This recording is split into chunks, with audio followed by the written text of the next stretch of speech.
Ambitions is your mom, keeping up appearances is your dad. These two aspects formed my parents. My mother was a very ambitious woman. She wanted to become a nurse. Do you believe that the fact that maybe both your parents were aspiring for medical fields, it might have inspired you to also want to become a doctor? She pushed us Yes. to get an education. Two of my sisters becoming nurses and me becoming a doctor.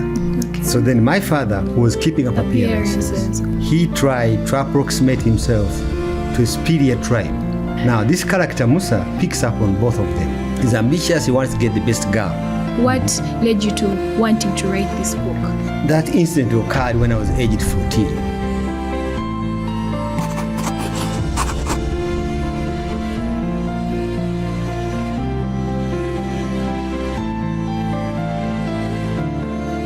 Behind every doctor's coat, there is a story, one of dreams and resilience. Today on The Author's Mind, we shall be interviewing an incredible man, Dr. Samuel Kalibala.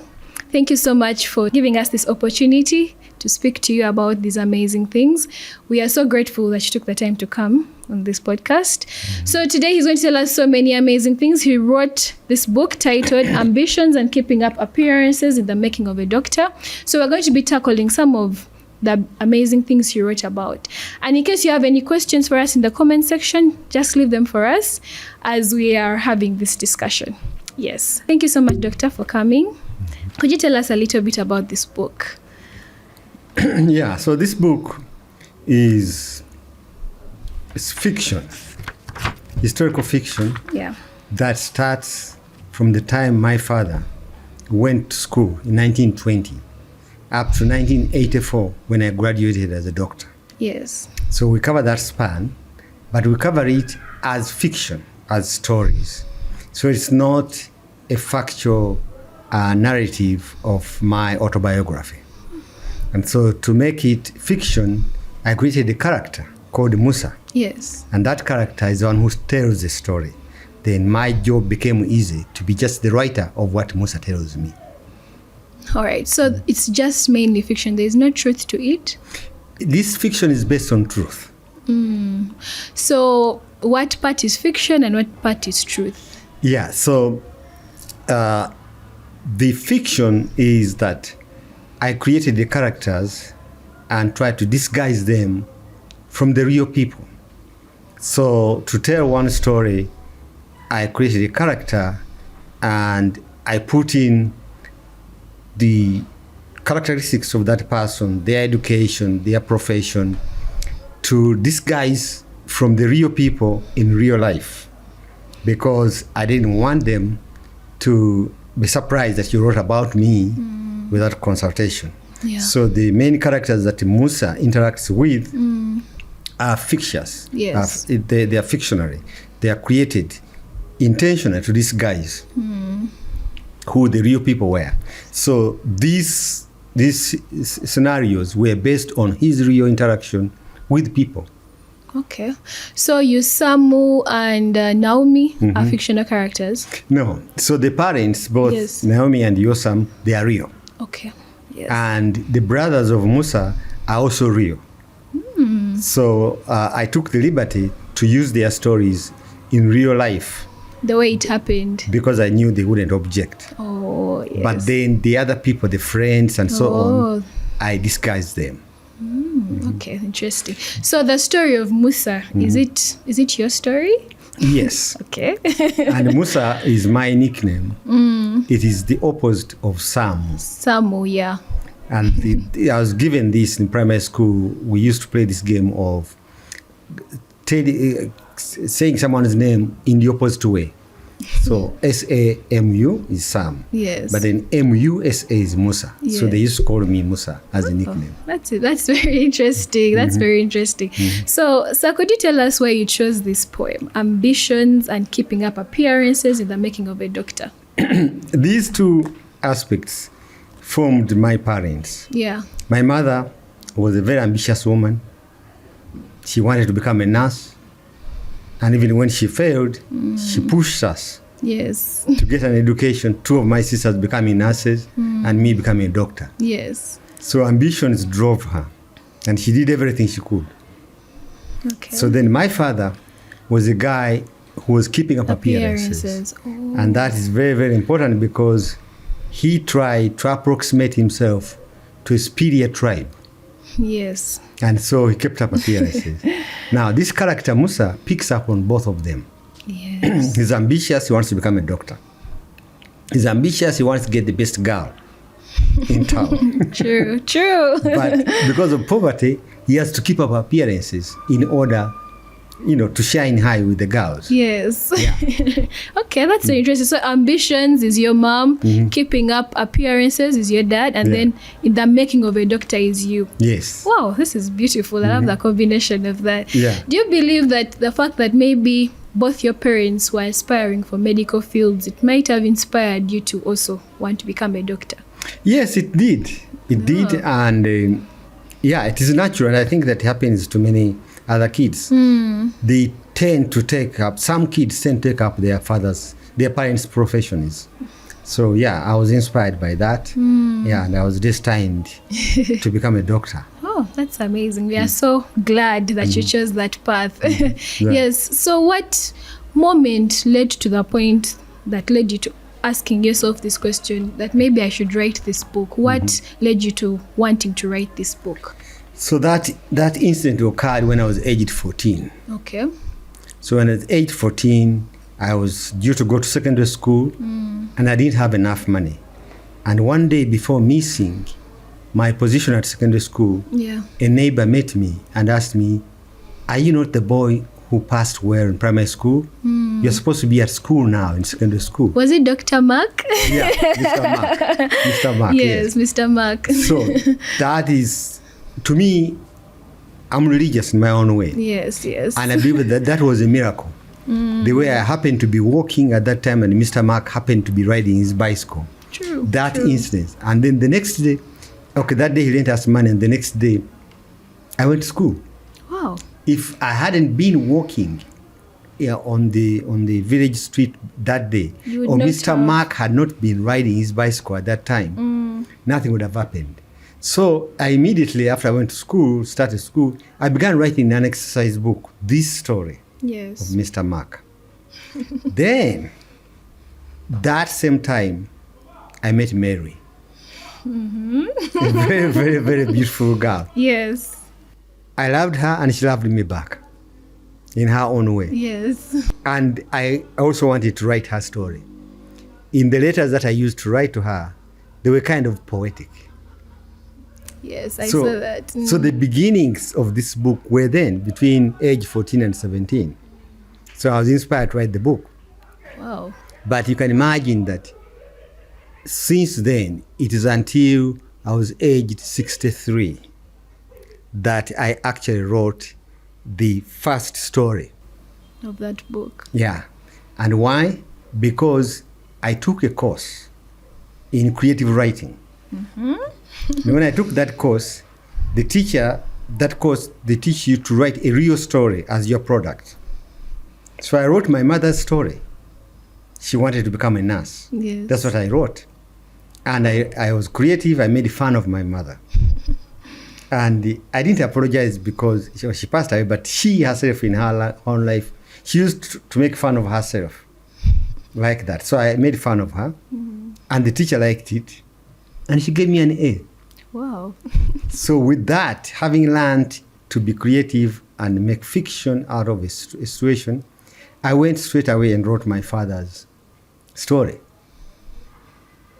And it's also fun because how he ends up losing his job because he was drunk and he couldn't immunize kids the next day, people the next day. All that fun. I made that fun of him. Yes.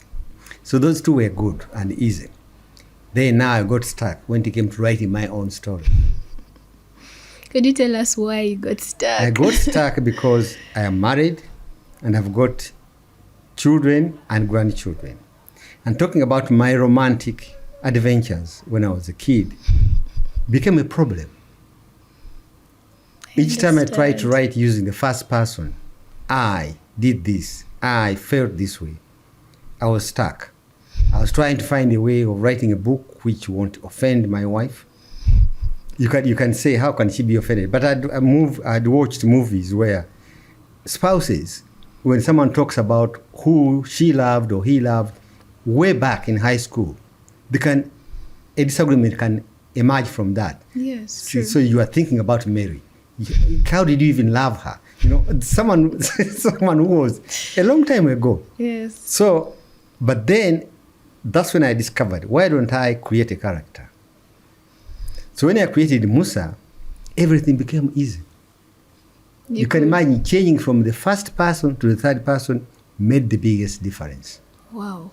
So when I changed to Musa, Musa began telling me the story in a very, very, very great detail, and I just became his writer. And he narrated all these stories, his love affair with Mary and with all the other girls. So it became easy when Musa took over to tell the story. Wow. So has your wife read the book? My wife read some of the drafts of the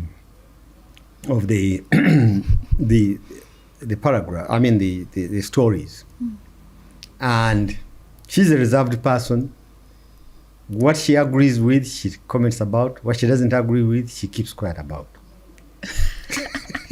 So I'm yet to get the beating. Wow. But I do like the fact that you disguised your character. Yes, because of course it gave you freedom to speak and categorize it in any way. But these stories you tell us of how your high school experience as well, and how you danced and how you met these amazing people. It's quite lively. It's quite lively to read about. Yeah. How did she take those ones? Did she understand that Musa was you? Did she finally get that? She understood everything.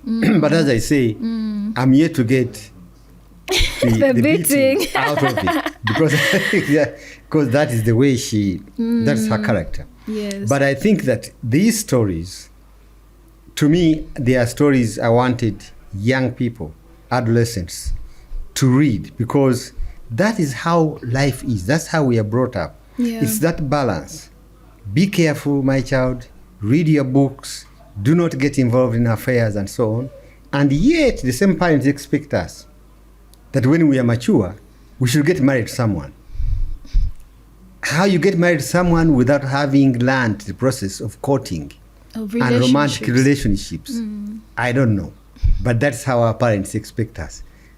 Wow, which brings in the aspect, yes, that is very true, because many people, like for example, right now, the high schoolers, the ones we're having these days at least more exposed, but in the old times, they were not as exposed. Because I can give an example. My mother studied in a single-sex school. She never had any experience about any man until she met my dad. So such a person maybe does not have too much experience in relationships compared to other people, which can affect us in the future later on. So I appreciate the fact that you brought that aspect into the book, because many times as writers, people tend to divert. They want to sound so serious about the issue. And yet sometimes it's as simple as that. How do I relate to people? How do I relate with the opposite sex? At a young age, how can I conduct myself? So it's beautiful that you brought that into the book. Yes. So I believe you've been doing a lot of research on HIV. So could you tell us a little bit about how that journey has been for you? Yeah. So even when we start with young people. Yes. With HIV, when I was supporting a Guru Teenage Center here, we talked about it as relationships and growing up.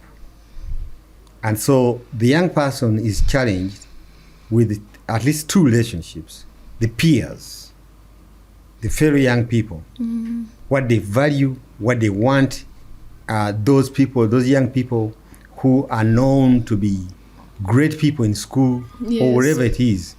What do they have? They've got nice shoes, they've got a nice phone, they've got, all the things.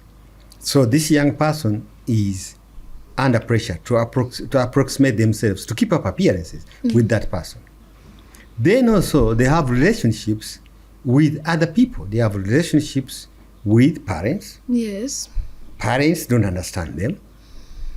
Okay, and even in the book, I talk about Musa's own moment when he reached this stage, what I called in the book, the do not disturb phase. When he didn't want anybody to touch anything of his. And As then, a teenager. as a teenager. Yes. Okay, and I've been a parent and I've seen that. There's a time when my children's rooms were out of bounds. It's a stage. It's part of growing up. Yes. Yeah, it's part of growing up. Then, at the same time, they have tension of hormones. Yes. This is what we have got to face reality with. They like being touched by the opposite side, the opposite sex. They feel good. They feel good that they are attracting the opposite sex. And so those conflicts there, the inner driving force of the hormones, driving them to feel good, to like being loved. You know, you go to a secondary school, there's a girl who is always proud that the boys are running after her. You know, that kind of thing. So then also we add another force, which we have today, which is religion. It's a very big aspect. Religion, it comes up. It is also well intended. You know, like let's say if all young people got saved, maybe there will be no HIV. Yes, maybe. Maybe not. But then, you know, how does a young person meet all their hormonal needs and social needs and peers, you know? And then in our time, there was the issue of letter writing. Yes. That was the main thing. We never really intended to have sex, but it was the issue of writing a letter to a girl and the girl writing back to you, saying she loves you too. That you'll be the greatest person among your fellow friends of boys. Yes. Okay? And so, you know, you'll be known, you know that everybody will know that Mary said that she loves him. In spite of this being a secret underground movement within school, boys still, each small group would discuss the letters that the boy got from a girl and look through every line. Yes. You know, looking for any chance to say, did she really say that she loved you? You know, things like that. So that is the tension that young people go through. And what we want is our young person to be balanced, to go through that and survive as an adult who knows what love is, who has feelings, who can love, but also as an adult who knows how to control these relationships. Because these relationships they follow through life, not only during adolescence. You know, peers can affect anybody at any level. You know? So the main reason as to why maybe you've been interested in this issue of HIV and especially among adolescents, because you believe that among the young people it's common. Okay, because mainly those days it was mainly among, of course, the younger people who did not, you know how to conduct themselves. Do you believe that as if a parent or a teacher or a guardian pays more attention on how the students handle themselves, especially in the teenage years, they would help us a little bit to reduce on the infections that we are having of HIV? Yeah, because what we want is a young person to understand the result of someone saying, I love you, you are so beautiful, and so on. Yes. To understand that it's normal. It's normal. But also to know that if I go too much with that story, it's going to end up in sex. Yes. That person wants sex. So to understand that is really the beginnings of independent decision making, because that's what we want this young person to be able to make. Yes. His or her decisions and say, no, my ambitions are these. Do you believe that compared to those days and these days, children of these days are more informed concerning such issues on how to handle themselves, or you believe it's still the same issue we are facing, where there's lack of information concerning this? Okay, coming from the perspective of Naguru Teenage Center, the schools we used to go to and the marketplaces for the out of school, yes, I believe those people were lucky, they were more informed. But if you go to places where such an organization does not exist, where the only word that a girl or boy hears about sex is don't do it. Yes, but you don't know why. Yeah, and the risk is that one day something is going to happen and you get teenage pregnancy and you get HIV. So that's why we feel like a book such as this one should actually be read even in school. Yeah, I agree. Because the point is that the more you confront and open out this issue, the more equipped the young person is. Because remember, nobody is going to be there. These girls walk from school to go back home. They are boys and men who are simply after them. Yes. And during that time, there is no protection. That is true. And then the girl reaches the stage where she's not saying everything to anybody. She's dying quietly.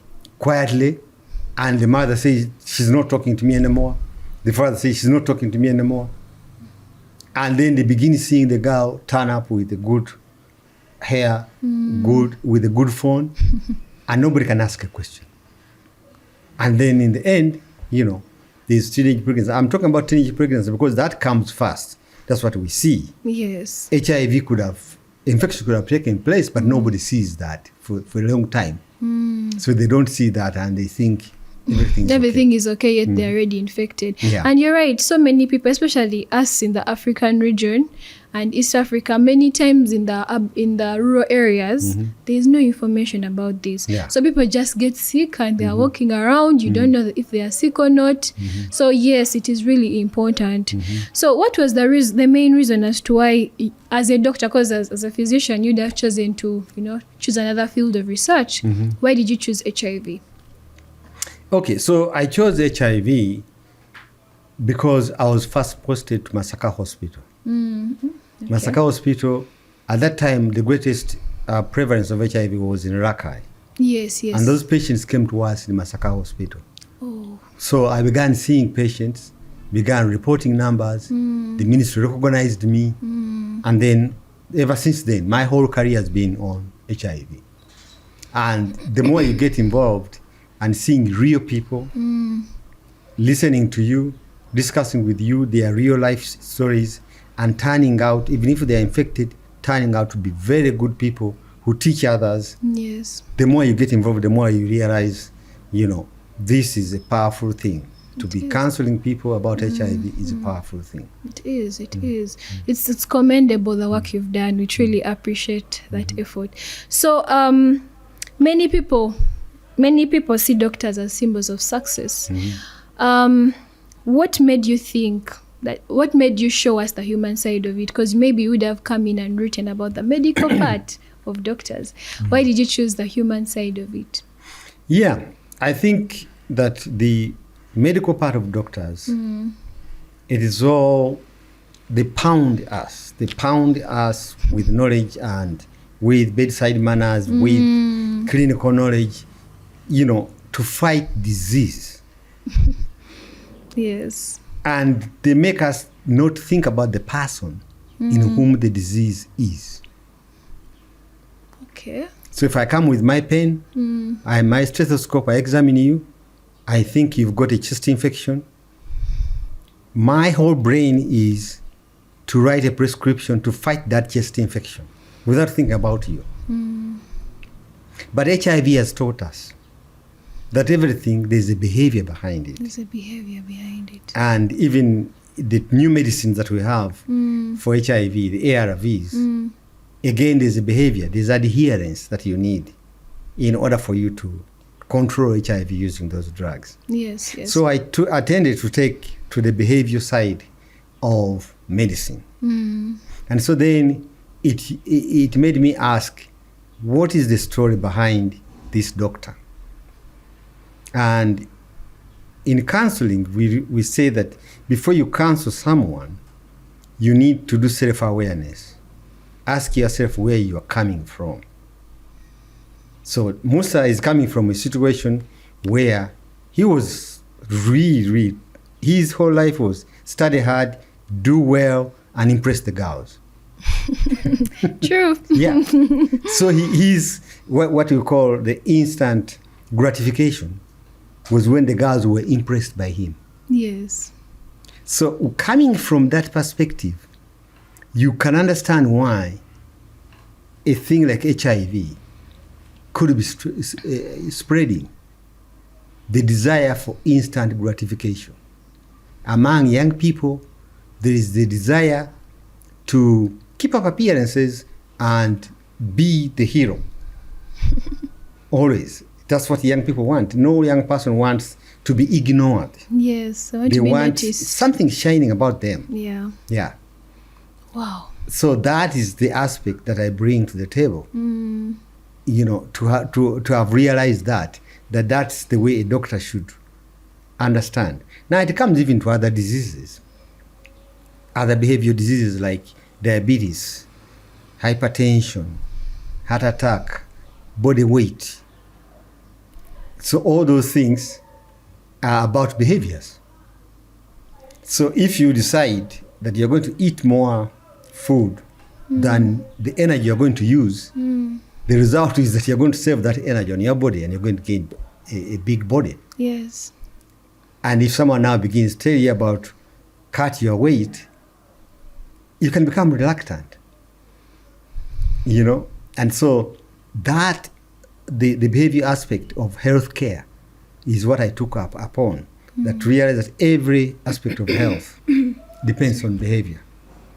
Wow. Yeah, I've understood you, but now to a layman out there, if they are watching this, how can they understand the relationship between behavior and sickness or a disease? Yeah. So on surface value, that there are things we do that can increase the risk of getting a disease, and there are things we do that can reduce the risk of that disease. And there's always a choice.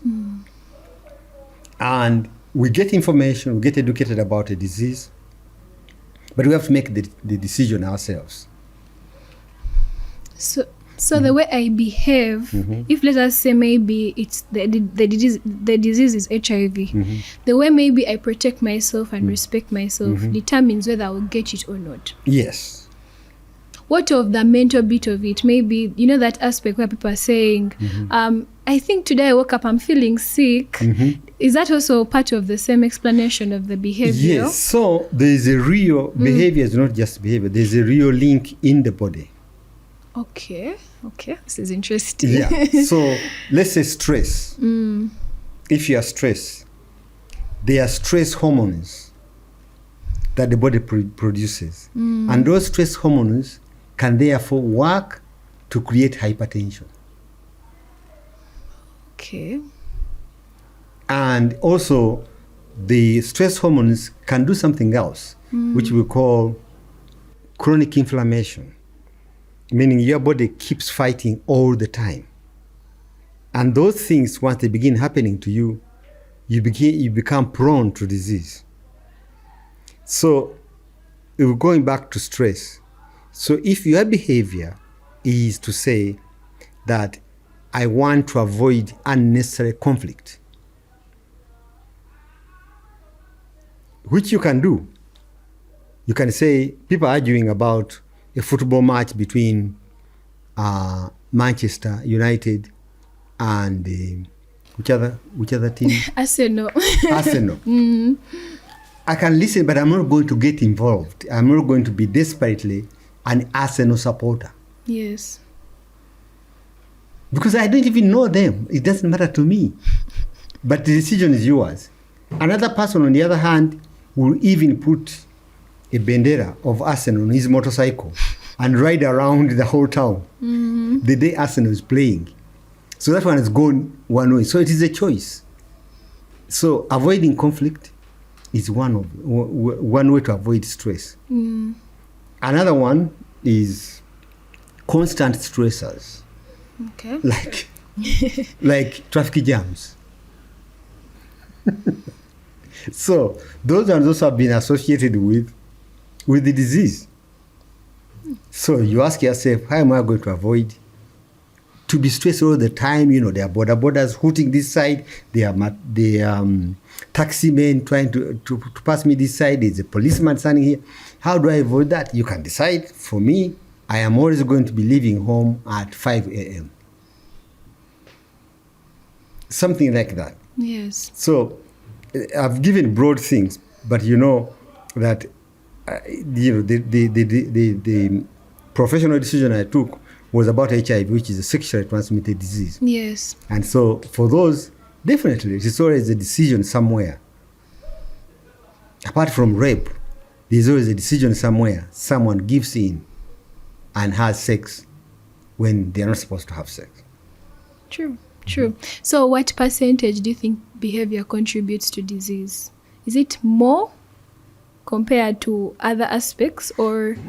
Yeah, there are other aspects. And for different people, different proportions happen. Yes. For example, for a genetic disease, like sickle cell, yeah, majority of it is not due to behavior. It's genetic. Yeah, genetic. But even then, still the behavior person comes in and educates this child and say, you have this disease, you are prone to malaria, and so on, so you should protect yourself from mosquito bites and things like that. But then there are other diseases which are almost 100% behavior, like smoking, leading to cancer of the lungs. So it's dependent. Some of it, there's a genetic component, but also behaviors that take advantage of the genetic component. Then there's the environmental situation. The biggest of them is poverty. And that's what I talk about here in the book, about the girls at university and even at lower levels who succumbed to sugar daddies. Yeah. They were poor. They couldn't get enough to eat, get shoes, get what. So they loved young men at campus, but young men had nothing to give them. So some of them chose, I have a man who gives me all the goodies, but then I have my real love in Lumumba Hall. Yes, our Musa. Yes, our Musa. Yes. Okay. So that's interesting to know, because most people think disease and infections, you just get them just like that. Sometimes it's your behavior that affects, that leads to it. And also the environment. So the title, Keeping Up Appearances, you told me it came from the aspect of your dad. Did it also come from the aspect of you? Because from what I understood, Musa also was facing a little bit of social issues. Did it affect you in any way? Like, what kind of pressure did you face from society? Yeah. So the first thing is that Musa fell in love with Mary. Yes. But then in the school was a secondary school where they wore uniform. So every boy was equal during the school week. But then he used to come back to school on the weekends. And boys who had very good clothes could put on bell bottoms, and nice shirts and the Gabon shoes, those that were high heel shoes. So Musa was at a disadvantage when it came. And these boys were two groups. They were either boys from rich families, or they were smugglers of Ugandan coffee to Kenya. Yes. Who made money. Now Musa was making money from selling banana wine. And his money was not even enough for school fees. But those boys had a lot of money. So they impressed the girls. So Musa had to find ways of keeping up appearances. And we demonstrate there, like, he used what he could. For example, being a great debater in school. Yes. And being great in academics. Yeah. And also even taking up leadership in clubs in the school. And so, like, one day he was really stuck. He had been convinced by these rich boys that if he put them on a school trip to go to debate at another school, they would give him good clothes to wear. So they were going to go to that school in non-uniform clothes, in their own clothes.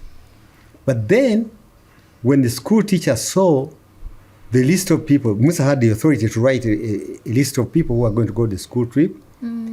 The school teacher saw people who hardly even spoke English. They are not going to represent the school in debate.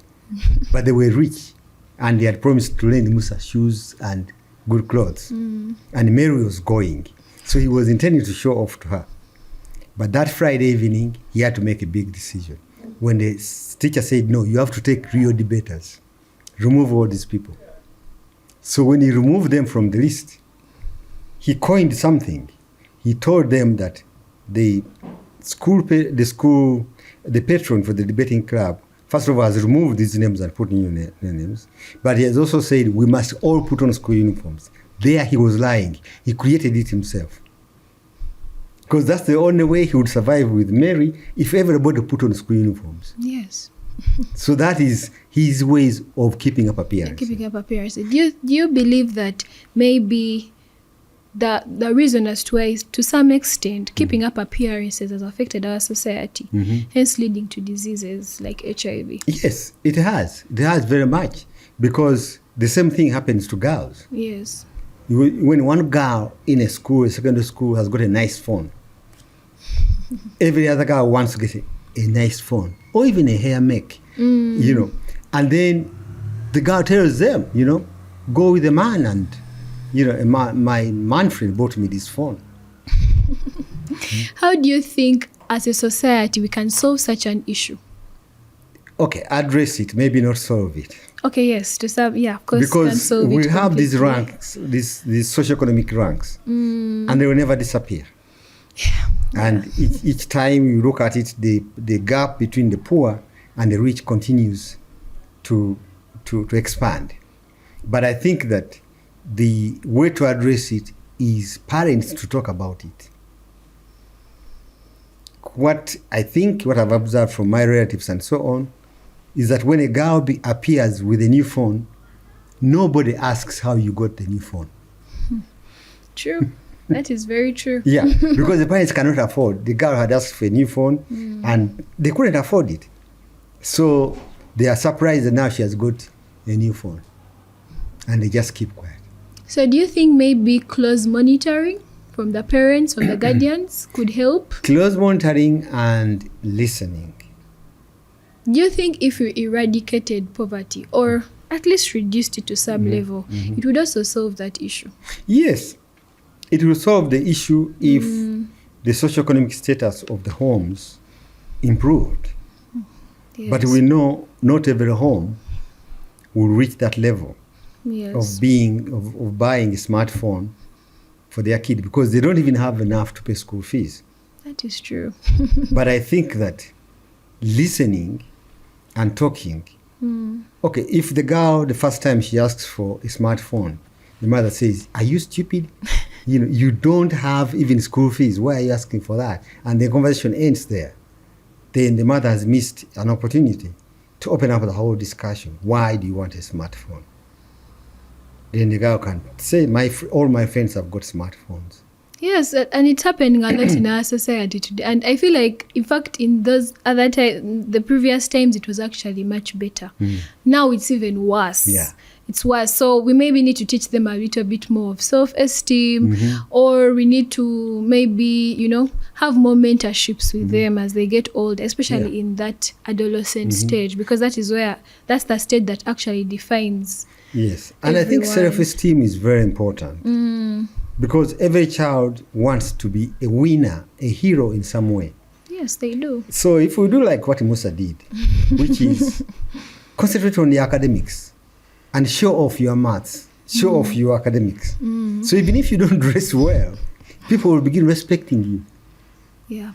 So even the girls need to know that there are other ways you can become respectable among girls, among fellow peers. Yes. So I wanted to also find out, you have experienced success, a lot of success in your work over the years, and you also came from a humble background. How can you define success with such experiences? Yes. So I think success in my life, I've come to define it as learning what I was designed to do, setting it as my goal, and then achieving to that goal, according to that goal.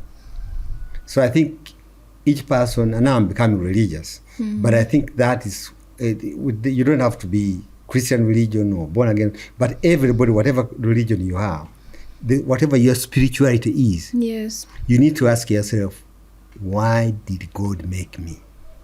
Your purpose. make me to be exactly what I am and to be here at this particular place. So Musa began asking himself, why did God make me meet Mr. Mark on that day at that time? Yes. What was the purpose? So once you define that purpose, because the purpose is not just to say you are here so that you can die and go to be judged by God. And even if you think so, yes, what are you supposed to do in order to present better credentials on the day of judgment, if you believe in judgment? Yes. So you have to know your purpose. And once you know your purpose, then your success is judged according to that. Now, let's imagine that if Musa had thought that his purpose was to dress in the best bell-bottom trousers, he would have achieved. Because his friend Harry was convincing him to go and carry coffee over Mount Elgon. Because Harry was doing so, and he was buying nice clothes for himself. So if that had been his goal... That was success. Yeah, that was success. It would have been very successful. Wow, so success is a bit subjective? Yes. It is subjective. But I like the fact that you brought it in the aspect of spirituality and the fact that purpose plays a very big role in success. In the world we live in, most people believe success is money. Yeah. The most money, the most successful. But do you think someone can be, not let's say poor, but in a mediocre kind of lifestyle and yet still be successful, but they are pursuing their purpose? Yes.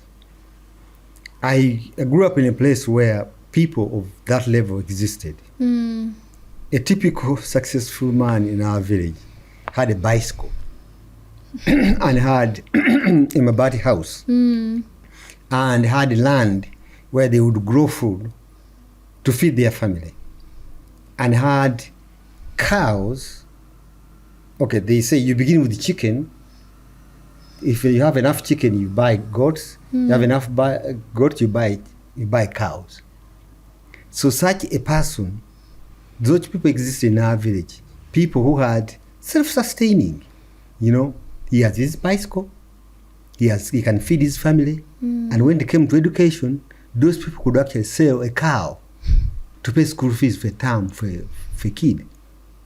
It was great, and they were just roaming in the village looking after their cattle. So that is a level of success that those people set for themselves. Yes. But on the other hand, someone would say, I want to have a motorcycle. From a motorcycle, I want to have a car. Yeah. So I again, like I said, your definition is success is subjective and purpose is what defines success according to you. And I appreciate that. That's beautiful. So I'm going to go back to HIV again.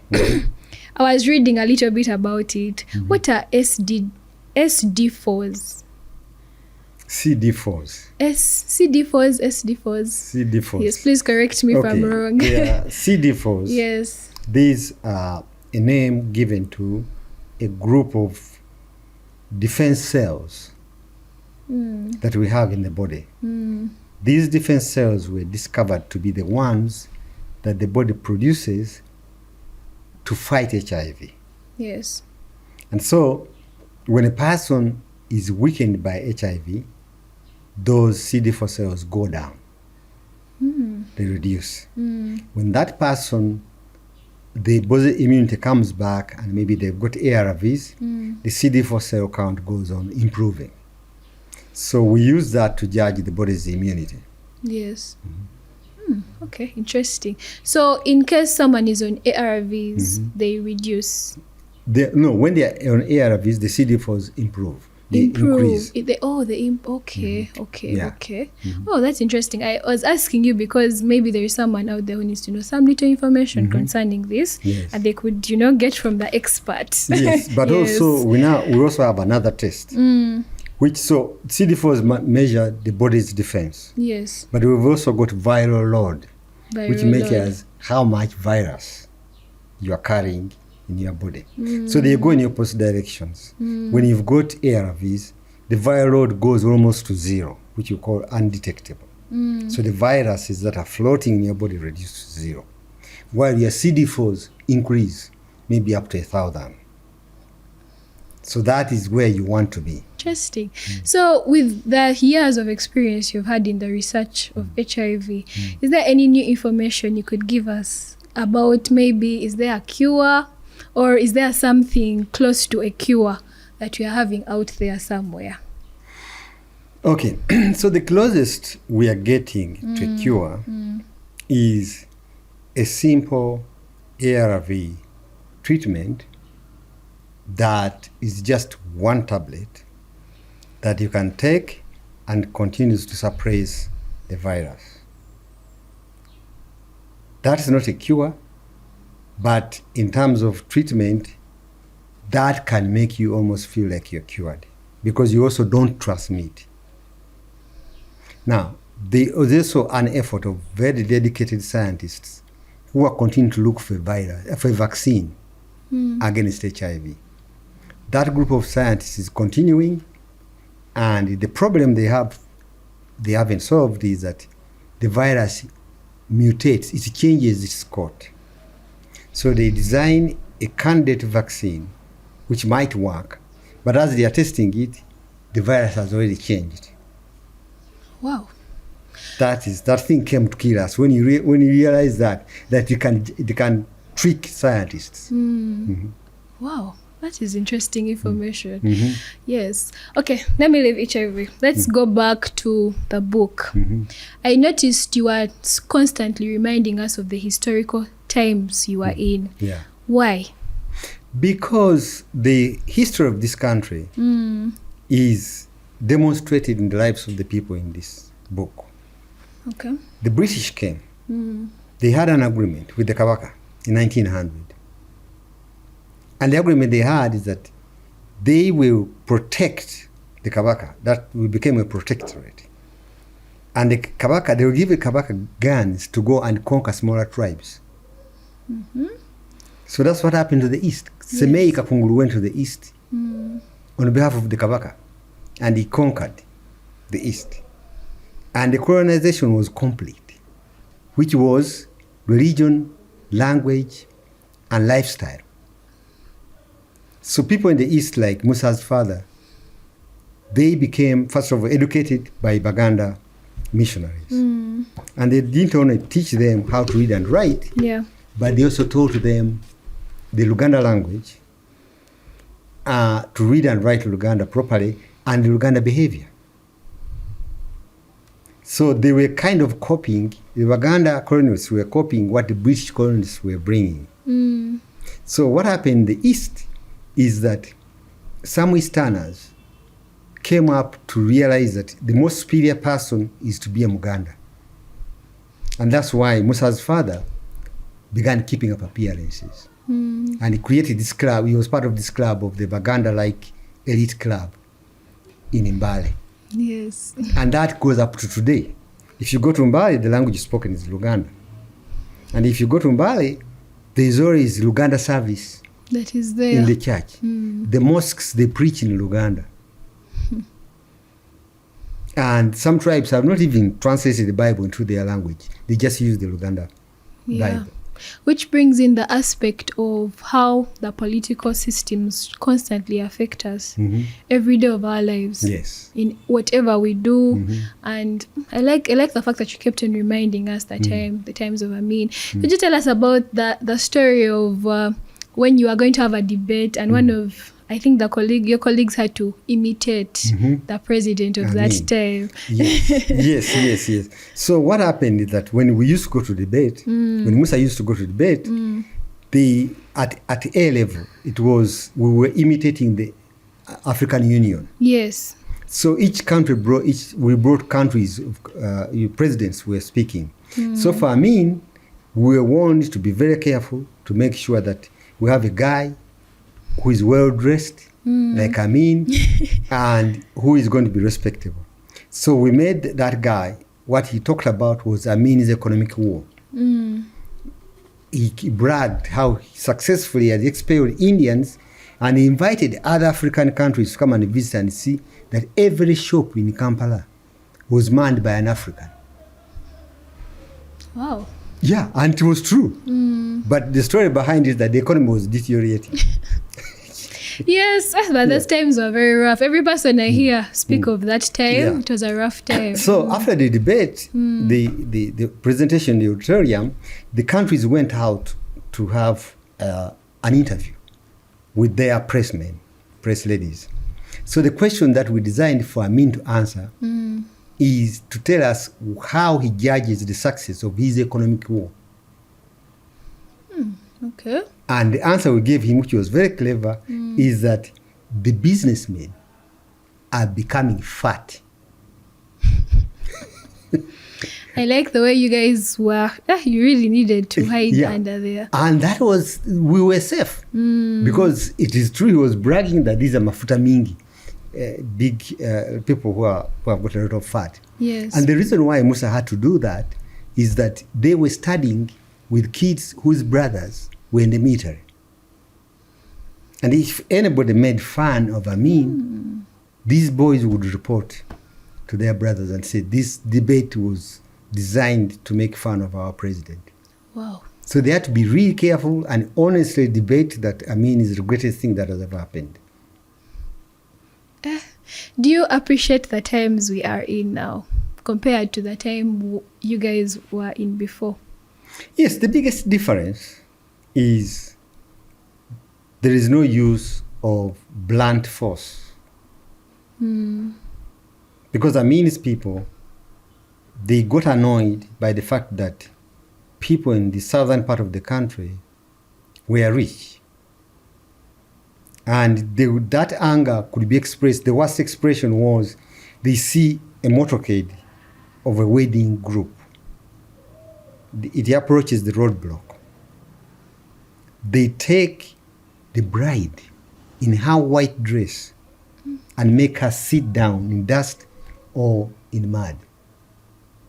Jesus Christ. You can see that anger because they came to power, but they didn't have the wealth which the Buganda part of the country and other parts of the country were showing.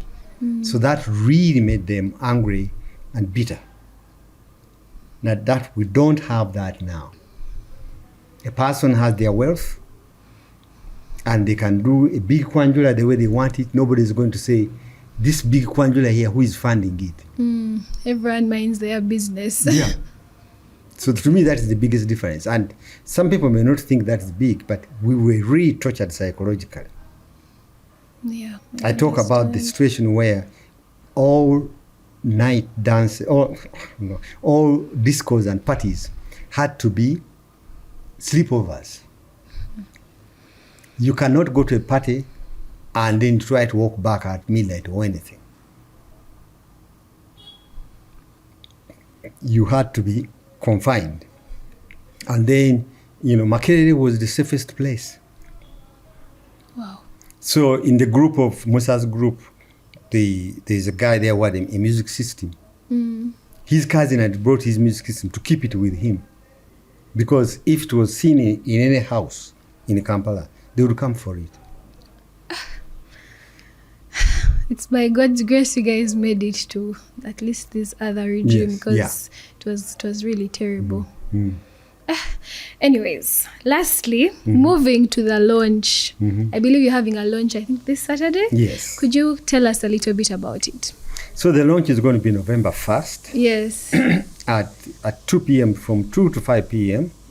at a restaurant called Indian Daba Cafe restaurant, which is the easiest way to get there is you go to the roundabout at Hotel Africana, and then you drive as if you're going to the airstrip. Yes. That is Wampeo Avenue. So on your right, you will see that. Oh. Yeah, it is very easy. Oh. Guys, are you hearing? We need you to come for the launch. It's going to be an amazing event. And how can someone access your book? Because this book is really wonderful. I would love them to have at least a copy. We have a company that has decided to contract with me to receive the books. Yes. It is called Annabelle Resources, and we will provide the phone number for that company, and people can be able to contact them. Yes. For the books. Meanwhile, that Annabelle Resources belongs to a bigger group they will be able to try and find different bookstores where they can actually put these books to be available. But for now, they will be immediately available with the Annabelle resources. All right. At how much? Yeah, the price is 60,000. 60,000. Guys, it's only 60K. You should get a copy. Get a copy. Read this book. It's very educative. It's amazing. Yes. Lastly, what was the main aim for writing this book? What do you want us as readers to pick from this book? I want everybody to put themselves in the position of Musa. In the position, if you're a parent, put yourself in the position of Musa's parents. Yes. Especially the mother. What do you do if your kid is bright and is surely doing well in school and you don't have school fees? Yeah. So you need to ask yourself that, do you want to be like Musa's mother, to forget about everything because she couldn't get born again because she was selling banana wine. So she gave up even her journey, her faith journey. She gave it up. For her child. Yeah. Then also put yourself in the boots of Musa himself. Musa escaped many temptations because of his desire for that one ambition. He formed that group in school where the academic elite, where they began calling themselves names of the professions they are going to be. Yes. Musa was a doctor. Another friend who did well in history was going to become a lawyer. Yes. Another friend was going to become a mathematician, was going to become an engineer.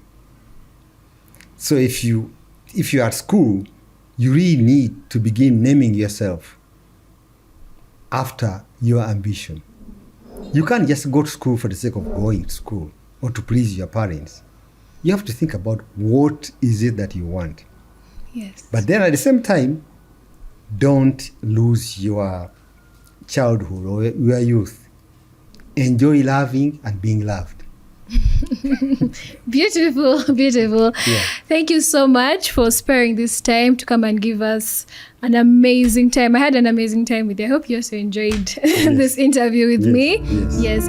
In case you have not yet liked, followed, or subscribed at 25 Authors Mind, please go and do that immediately so that you could continue to get such amazing content and educative content. My name is Jenny, and this is the Author's Mind.